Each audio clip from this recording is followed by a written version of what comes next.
Manufacturing process में हम लोग प्रोडक्शन इकोनॉमिक्स, मशीनिंग इकोनॉमिक्स पढ़ रहे थे और कल मैंने आपको बताया भी था कि ये बहुत ही इंपॉर्टेंट है प्लांट के सर्वाइवल के लिए।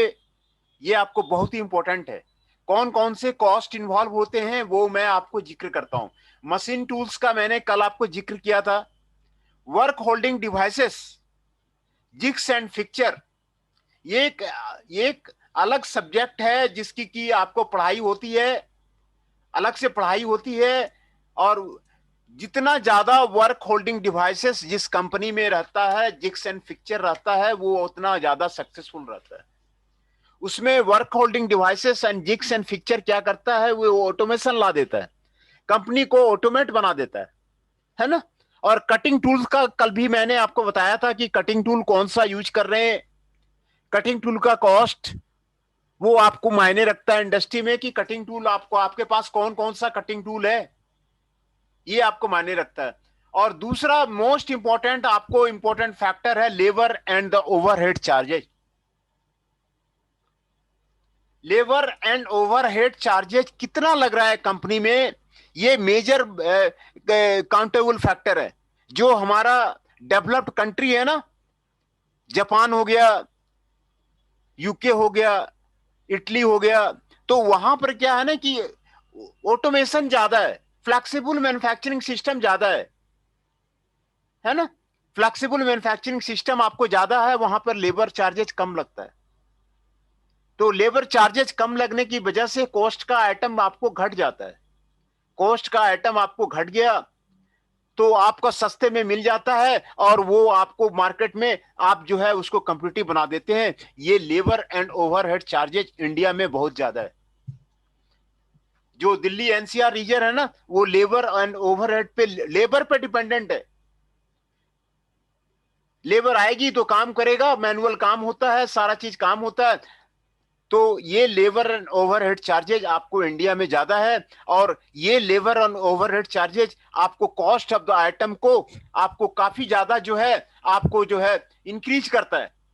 और ये आप अगर कंपेयर करेंगे दूसरे कंट्री का, रसिया का कंपेयर करेंगे, तो वहां पर लेबर एंड ओवरहेड चार्जेज आपको कम है। वहां पे फ्लेक्सिबल मैन्युफैक्चरिंग सिस्टम है, कंप्यूटर इंटीग्रेटेड मैन्युफैक्चरिंग सिस्टम है, सप्लाई चेन है। और इससे आपको वहां पर आपको कॉस्ट उसको लेबर एंड ओवरहेड का आपको आपको कम लगता है। सेटिंग अप टाइम, किसी भी ऑपरेशन को सेट करने के लिए कितना टाइम लगता है, टाइम का कल मैंने आपको आपको ग्राफ दिखाया था। टाइम और कॉस्ट पर वर्कपीस का आपको ग्राफ दिखाया था। तो सेटिंग अप टाइम कितना है, उस पे आपको मशीनिंग ऑपरेशन करने के लिए एक मशीन को, एक जॉब को सेटअप करने में काफी टाइम लगता है। जॉब को अनलोड करना है, जॉब को लोडिंग करना है, मशीन को सेटअप करना है, जो आपको एक्चुअल जो मशीनिंग टाइम है ना वो आपको कम है। जॉब का लोडिंग करना, जॉब को परफेक्ट पोजीशन पे लाना, टूल को सेट करना, ये आपको सेटिंग टाइम आपको ज्यादा है किसी भी ऑपरेशन में। तो सेटिंग आप टाइम कितना है उस पर आपको डिपेंड करता है। और चौथा आपका है material handling and the movement.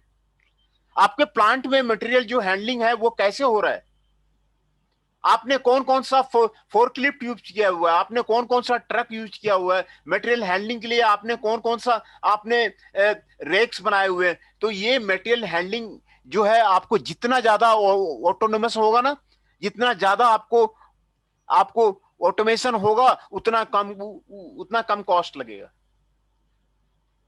आप फोर्क लिफ्ट का यूज कर रहे हैं, ट्रक का यूज कर रहे हैं, वो हैवी हैवी इक्विपमेंट तुरंत जो है एक प्लेस से दूसरे प्लेस में आपको ले जाता है।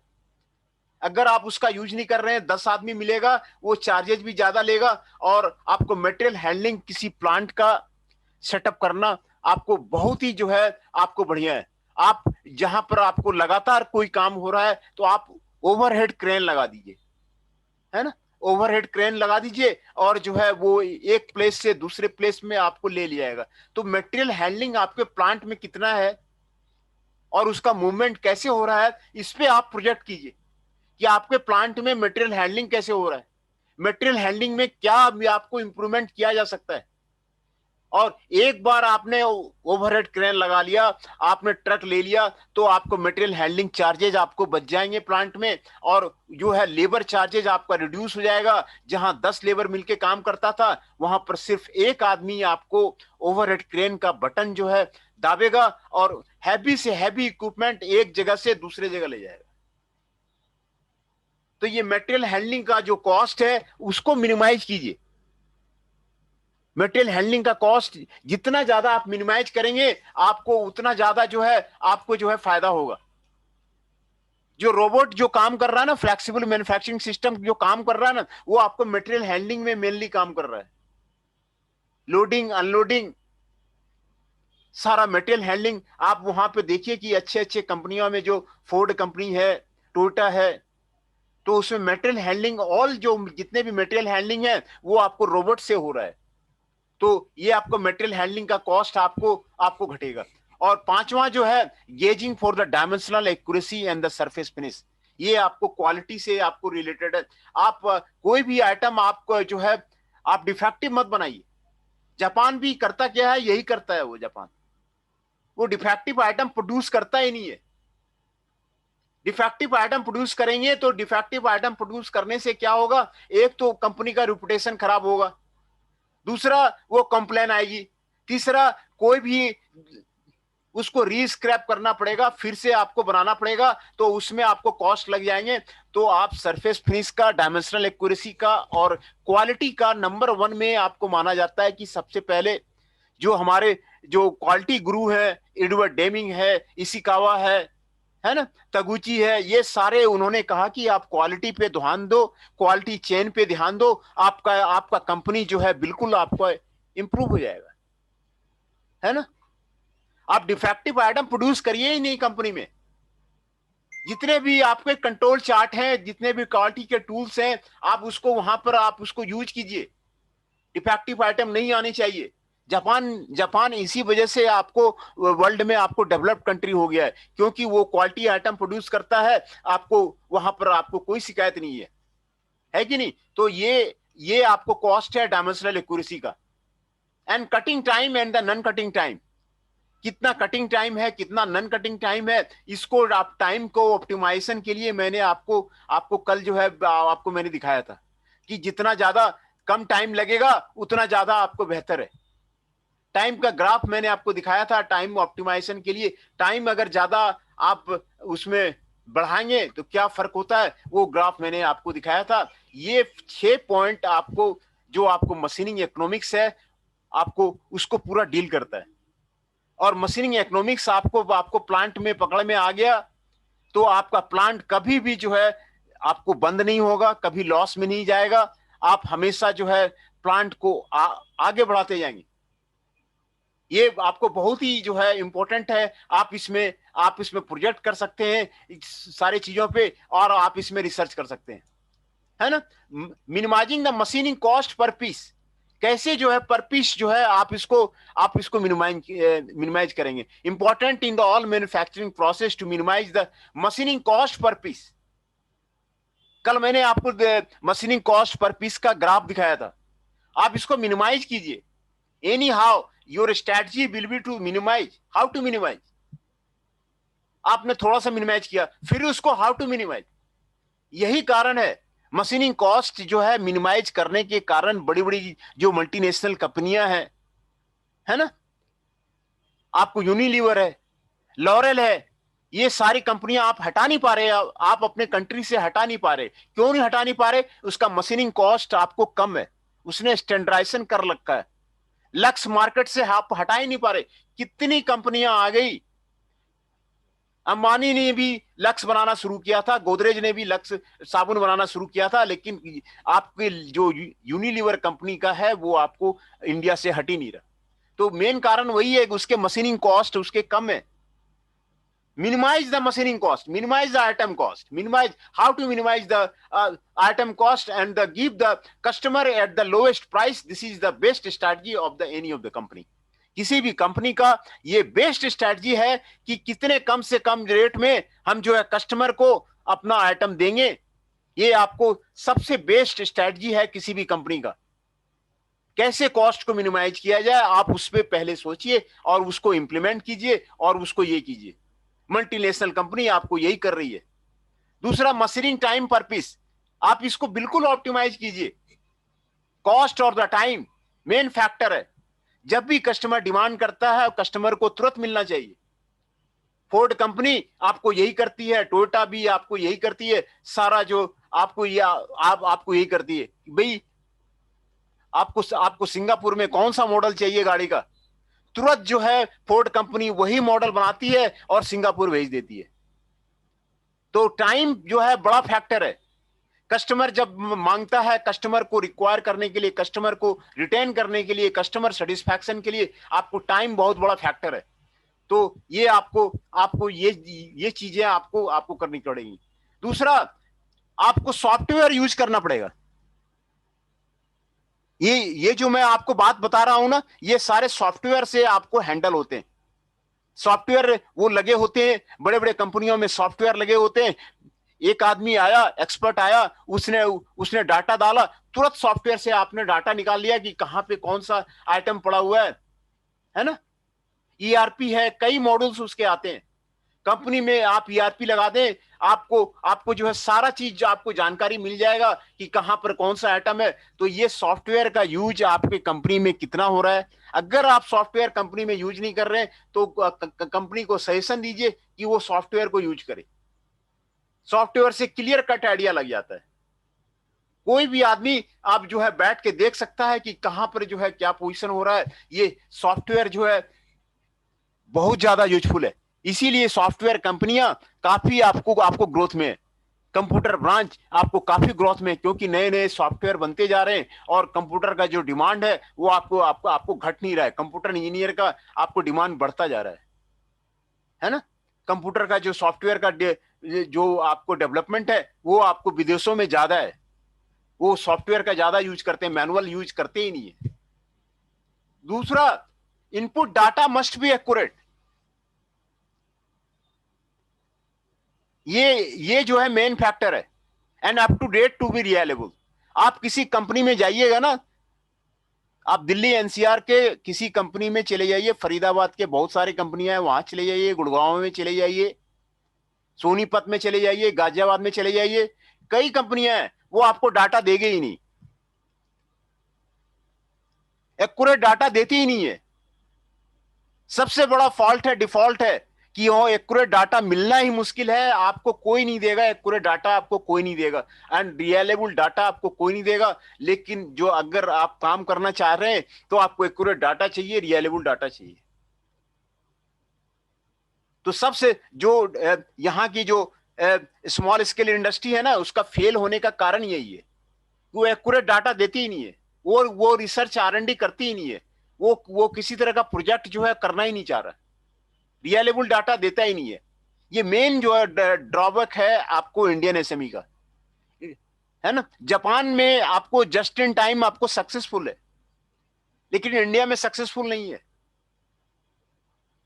जस्ट इन टाइम का मतलब है जब जो आइटम चाहिए तभी वो मिल जाता है। जापान का सक्सेस, जो आपको सक्सेस का जो सीक्रेट है यही है।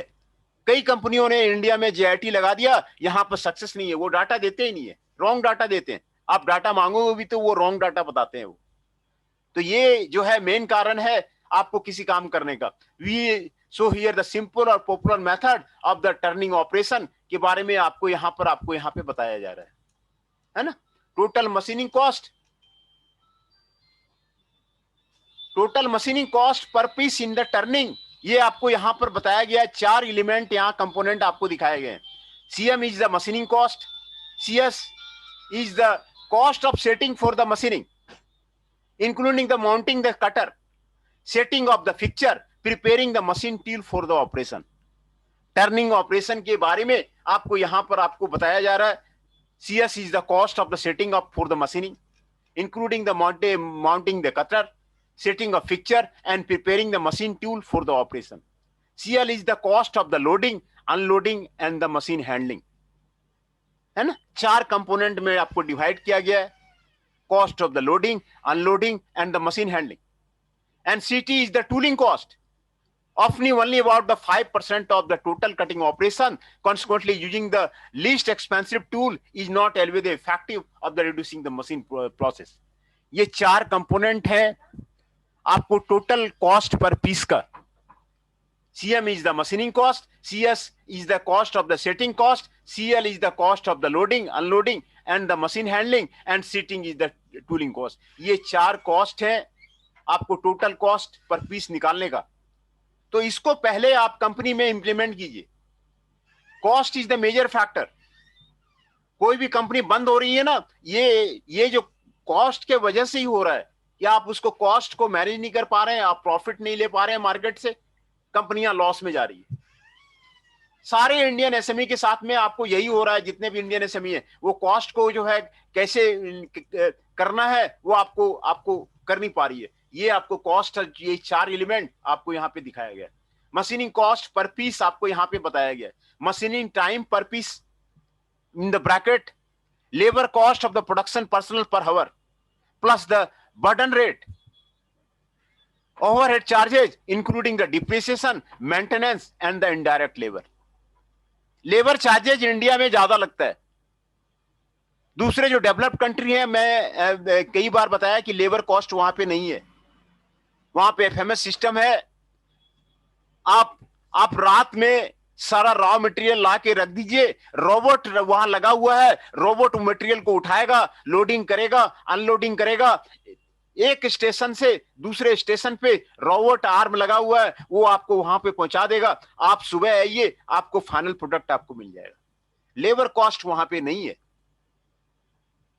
लेबर कॉस्ट वहां पे है ही नहीं, तो वो आपको कॉस्ट को आपको कम कर देता है. तो ये आपको machining cost per piece CM आपको इस तरह आपको निकाला जाता है. ये उसका फॉर्मूला आपको यहाँ पे दिया हुआ है. Machining time per piece, labour cost of the production per hour and the burden rate. आपको इंक्लूडिंग में बर्डन रेट में आपको डिप्रिसिएशन है. मशीन डिप्रिसिएशन का मतलब हुआ, अगर आज आपने मशीन खरीदी है तो 5 साल के बाद उसका रेट आपको डाउन हो जाएगा. मशीन का वैल्यू डिप्रिशिएट कर जाता है, तो ये आपको डिप्रिसिएशन है. दूसरा मेंटेनेंस कॉस्ट है ना. मेंटेनेंस कॉस्ट है. 5 साल तक तो मशीन ठीक चलेगी. 5 साल के बाद क्या होगा ना, मशीन में ब्रेकडाउन आना शुरू हो जाएगा, प्रिवेंटिव मेंटेनेंस करना पड़ेगा. दूसरे तरह के मेंटेनेंस चार्जेज आपको लगेंगे. इसके चार्जेज लगेंगे, बीरिंग खराब हो गया, ये खराब हो गया, वो खराब हो गया, शाफ्ट खराब हो गया, तो मेंटेनेंस के आपको चार्जेज लगेंगे. और दूसरा इनडायरेक्ट लेबर. कंपनी में दो तरह के लेबर होते हैं, डायरेक्ट लेबर और the indirect labour. Direct labour जो डायरेक्टली प्रोडक्शन में इन्वॉल्व है, प्रोडक्शन मैनेजर हो गया. इनडायरेक्ट लेबर का मतलब है जो आपको अकाउंट में इन्वॉल्व है, दूसरे जगह आपको इन्वॉल्व है, वो आपको इनडायरेक्ट लेबर हो गया. तो ये आपको बर्डन रेट है. आपको मशीनिंग कॉस्ट के बारे में आपको यहां पे आपको बताया जा रहा है. दूसरा कॉस्ट था सीएस, सेटअप कॉस्ट, है ना. Setup cost, CS is the fixed amount पर पीस. सेटअप कॉस्ट जो है फिक्स्ड है, आपको पर पीस वो फिक्स्ड है. सेटअप कॉस्ट कितना लगेगा वो आपको फिक्स रहता है. और तीसरा कॉस्ट है loading and unloading, machine handling cost per piece. ये आपको सीएल का फॉर्मूला आपको यहां पे दिया हुआ है. TL is the time required to load and unload the part. दूसरा change the speed, change the feed rates, this is known as the TL, है ना. एलएम और बीएम आपको पिछले स्लाइड में आपको यहां पर आपको बताया गया है. तो एलएम और बीएम आपको वही है ना. एलएम आपको लेबर कॉस्ट है, बीएम आपको बर्डन रेट है जो आपको डिप्रिसिएशन को इन्वॉल्व करता है, मेंटेनेंस को इन्वॉल्व करता है, इनडायरेक्ट लेबर को आपको इन्वॉल्व करता है ना. तो ये आपको किसी कंपनी का मैनेजमेंट का सबसे पहला काम है कि इकोनॉमिक्स को पहले देखना. इकोनॉमिक्स फेल किया ना तो फिर आप कंपनी को कोई नहीं बचा पाएगा. वो कंपनी आपका जो है आपका लॉस में जाएगी, आप संभाल नहीं पाएंगे कंपनी को. तो ये आपको जो है ना लोडिंग एंड अनलोडिंग कॉस्ट है ना. लोडिंग और अनलोडिंग कॉस्ट के बारे में आपको यहां पे बताया गया है. और तीसरा कॉस्ट है टूलिंग कॉस्ट, सीटी.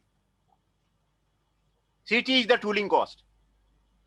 सीटी का ये आपको the tooling cost CT per piece is given by 1/ni TC, LM BM, LM BM पहले मैंने आपको डिफाइन कर दिया है, plus DI, depreciation of the inserts, 1/NF, NF का मतलब है number of parts that can be produced per insert face, TI plus LM plus BM, है ना। तो ये आपको यहां पर आपको दिया हुआ है। एनआई का मतलब है नंबर ऑफ पार्ट्स मशीन पर इंसर्ट, पर इंसर्ट का मतलब है पर टूल, कितने पार्ट्स प्रोड्यूस होते हैं। एक टूल खरीदते हैं आप, हाई स्पीड स्टील का टूल खरीदते हैं, मान लीजिए आपने 600 रुपया में खरीदा, तो 600 रुपया में जो खरीदा उससे कितने पार्ट्स उसके बन रहे हैं, कितने पार्ट्स उसके बन रहे हैं, वो आपको एनआई कहलाता है, number of parts that can be produce per insert face, है ना, ये आपको एनएफ कहलाता है। TC is the time required to change the insert, कितना इंसर्ट को चेंज करने में टाइम लग रहा है, वो आपको टीसी कहलाता है। Time required to index the insert, वो आपको टीआई कहलाता है।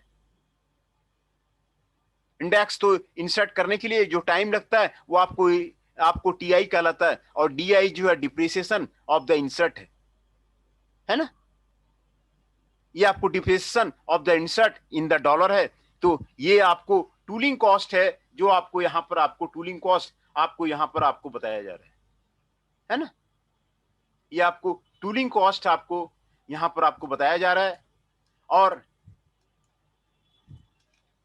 ये आपको time required cost of minimising का आपको दिया हुआ है ना, टाइम, टोटल टाइम निकाला हुआ है। तो अभी जो फॉर्मूला में मैं हम लोगों ने 4 कॉस्ट निकाला, सीपी निकाला, सीएम निकाला, सीएस निकाला, सीएल निकाला, सीटी निकाला, और ये चारों कॉस्ट कंपोनेंट मिलकर के आपको सीपी बनता है ना, ये चारों कॉस्ट कंपोनेंट बनके आपको सीपी बनता है। वो मैं फिर से आपको रिवाइज कर देता हूं, ये आपको सीएल का फॉर्मूला है ना, TL is the time required to load unload part, change the speed, change the feed rates, LM beer आपको पहले यहां पर आपको बताया गया है। ये आपको CS is the fixed, setup cost is the fixed amount, ये आपको फिक्स्ड रहता है। दूसरा सीएम है, आपको मशीनिंग कॉस्ट कितना लगता है, TM LM plus BM. TM क्या है, machining time per piece, LM क्या है, labour cost of production personal per hour, कितना ज्यादा आप लेबर कॉस्ट को रिड्यूस कर सकते हैं, है ना, लेबर कॉस्ट को कितना ज्यादा आप रिड्यूस कर सकते हैं। आप ज्यादा लेबर भी आप यहाँ पे इंडिया में दिक्कत भी यही है ना, यहाँ पे स्किल्ड लेबर मिलते नहीं है, कंपनियां रिटेन नहीं करती है, रोज 10 लेबर को भर्ती करेगी और रोज जो है 10 लेबर को बाहर करेगी। ये जो है आपको इंडियन कंपनी का जो है मेन फेल्यूर का कारण है, स्किल्ड लेबर है ही नहीं, अनस्किल्ड लेबर है। अनस्किल्ड लेबर आती है और वो क्या करती है, मशीन को खराब कर देती है। अब मशीन को जब खराब कर दिया तो उसके मेंटेनेंस के कॉस्ट बढ़ गए, है ना, मेंटेनेंस के कॉस्ट बढ़ गए। जो आपको क्वालिटी आइटम बनना था वो आपको क्वालिटी आइटम आपको बना नहीं। तो मेन प्रॉब्लम इंडिया में लेबर कॉस्ट का ही झगड़ा है, लेबर कॉस्ट का ही झगड़ा है, और जो आपको टेम्पोररी लेबर है अब उसका झगड़ा है, लेबर कंट्रोल में नहीं हो रहा। बहुत सारी कंपनियां क्या कर रही है, वो आपको ठेके पे दे देती है, ठेके पे दे दे रही है, क्योंकि वो लेबर रखना नहीं चाह रही है, वो लेबर को परमानेंट नहीं करना चाह रही है। कितना भी अच्छा लेबर हो वो कहते हैं कि हम नहीं रखेंगे, हम परमानेंट नहीं करेंगे। तो ये आपको लेबर जो है ना, लेबर का जो लेबर रिलेशन का झगड़ा है वो आपको कंपनी पे इफेक्ट डालता है, वो आपको मैनेजमेंट पे इफेक्ट डालता है ना। तो ये आपको मशीनिंग कॉस्ट था। फिर मैं आपको वो जो है आपको टोटल कॉस्ट पे आपको बात करता हूं, तब तक मैं जो है आपका अटेंडेंस ले लेता हूं।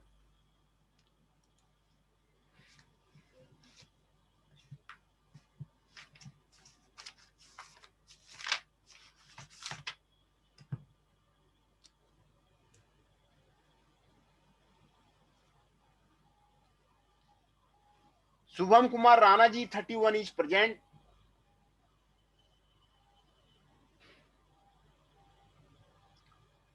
अमन Kushwaha ji 5 is present.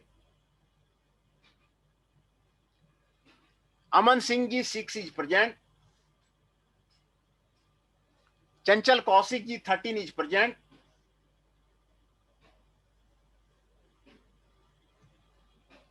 Jatin Arya ji 16 is present,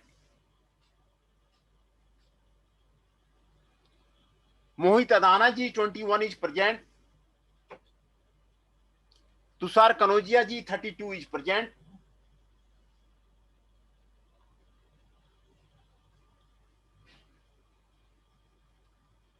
है ना। तो आज जो जो प्रेजेंट है, Tushar Kanojia ji 32 is present, Mohit Adana ji 21 is present, Jatin Arya ji 16 is present, Chanchal Kaushik ji 13 is present, Aman Singh ji 6 is present, Aman Kushwaha ji 5 is present and Shubham Kumar Rana ji 31 is present. तो ये मिनिमम, ये मशीनिंग कॉस्ट पर पीस था, ये हम लोगों ने अभी निकाला था। दूसरा दूसरा जो फैक्टर मैंने आपको बताया था वो मशीनिंग टाइम, जो हमने कल ग्राफ में आपको बात किया था, वो आपको मशीनिंग टाइम है ना। ये the time required to produce one part, TP is the TL plus TM plus TC by NI plus TI by NF. ये आपको total machining time for the one piece आपको यहां पर आपको दिया हुआ है। TM calculated for the each particular operation, हर एक पार्टिकुलर ऑपरेशन के लिए आपको जो है टीएम आपको निकालना पड़ेगा। टर्निंग के लिए टीएम क्या है, L by F by N, है ना। एन इक्वल टू आप यहां पर फॉर्मूला दे दिए बी बाई पाई डी, तो यहां पर आपको ये फॉर्मूला आपको मिल जाता है, टीएम का ये फॉर्मूला मिल जाता है। L is the length of the cut, F is the field, N is the angular speed RPM of the workpiece, D is the workpiece diameter and V is the cutting speed, है ना। ये आपको TM का formula आपको यहां पर आपको दिया हुआ है। टोटल जो है आपको टीएम आपको कितना लगेगा उसका फॉर्मूला आपको दिया हुआ है। दूसरा, टेलर लाइफ इक्वेशन से आपको यहां पर T equal to C by V 1 by N आपको यहां पर आपको दिया हुआ है। T is the time minimum to reach a certain flank wear, certain flank wear को पहुंचने के लिए, टूल फेल्यूर होने के लिए आपको जो टाइम है आपको इस फॉर्मूला से आपको निकाला जाएगा। Number of the pieces per insert face equal to N F equal to T by T M, है ना। N F equal to T by T M, ये आपको नंबर ऑफ फेसेस के लिए आपको निकाला जाएगा। Number of pieces per insert N I equal to M by N F, ये आपको एम बाई टी एम, ये फॉर्मूला आपको दिया गया है ना। M is the number of faces actually used, M not necessary number of faces per insert, है ना।